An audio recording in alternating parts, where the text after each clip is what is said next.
Qu'est-ce qu'on a tous fait au bon Dieu? Le troisième opus de la saga de Philippe de Chauvron sort en salle le 6 avril 2022.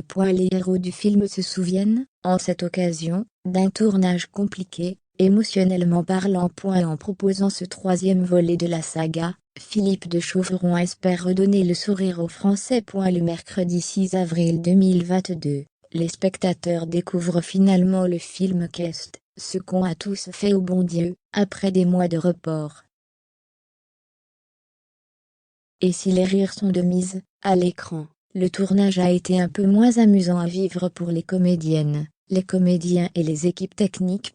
À la fin du long métrage, chacun pourra lire en souvenir de Morvan, Milo et Hervé, dont la mort, survenue l'année dernière, a bouleversé tout le monde. Le 23 avril 2021, Morvan Aumanet, son fils Milo Aumanet et Hervé Ribateau ont effectivement été percutés en voiture à un carrefour d'une route de la Vienne, alors qu'ils quittaient le plateau de tournage.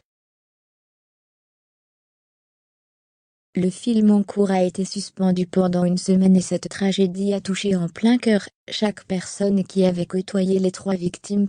Dont Chantal Lobby et Christian Clavier, qui assurent depuis quelque temps la promotion de Qu'est-ce qu'on a tous fait au bon Dieu. Le soir, les gens pleuraient dans leur chambre d'hôtel. Se réamuser, après cela a été extrêmement difficile, se souvient Christian Clavier dans les colonnes du journal Le Parisien.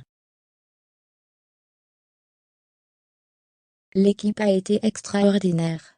On a essayé de faire notre travail le mieux possible, ajoute Chantal Lobby, qui s'est trouvée plongée dans la torpeur après la mort des trois hommes. C'est grâce aux techniciens qu'on a repris le tournage, se souvient le réalisateur Philippe de Chauvron. Ce sont eux, alors que certains étaient très proches de Morvan, Milo et Hervé, qui ont dit « Il faut terminer le film pour eux, pour nous ».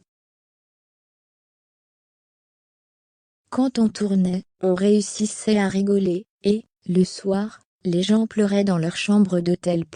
Qu'est-ce qu'on a tous fait au bon Dieu, sort le 6 avril 2022 à la suite du succès fulgurant des deux volets précédents. 12,3 millions de spectateurs pour le premier, 6,7 millions pour le deuxième. Le film raconte, cette fois-ci, la rencontre entre Claude et Marie, qui célèbrent leurs 40 ans de mariage, avec les beaux-parents de leur fille, venus d'Algérie, d'Israël, de Chine et de la Côte d'Ivoire.